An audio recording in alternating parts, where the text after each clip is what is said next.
ആഹാരം തൃപ്തി തോന്നണമെന്നുണ്ടെങ്കിൽ Arabian food കഴിക്കണം. ഇന്ന് രാത്രി ഭക്ഷണത്തിൻ്റെ കാലമാണ്. നഗരങ്ങളിൽ മാത്രമല്ല, ഗ്രാമങ്ങളിൽ പോലും പാതിരാത്രി ഭക്ഷണം കഴിക്കുന്നവരാണ് ഉള്ളത്. അതൊക്കെ ഏത് ഭക്ഷണമാണ്? ആ ഭക്ഷണങ്ങളുടെ ഒന്നും പേര് നമുക്ക് ഇവിടെ ഇപ്പോൾ ഓർത്തെടുക്കാൻ പോലും പറ്റില്ല.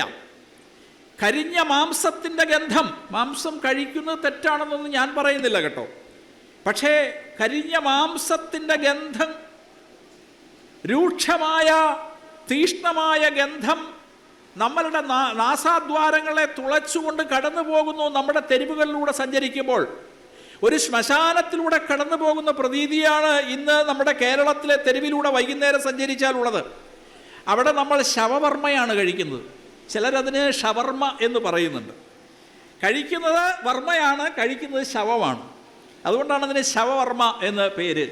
കേരളത്തിൽ ഷവർമ്മ കഴിച്ച് അനേകം പേര് മരിച്ചു. അതിലൊരു മുഹമ്മദ് ഇല്ല, അതിലൊരു ആയിഷ ഇല്ല, അതിലൊരു തോമസ് ഇല്ല, പക്ഷെ അതിൽ വർമ്മയുണ്ടായിരുന്നു. അതുകൊണ്ടായിരിക്കും ഒരുപക്ഷെ അത് ഷവർമ്മയായത്.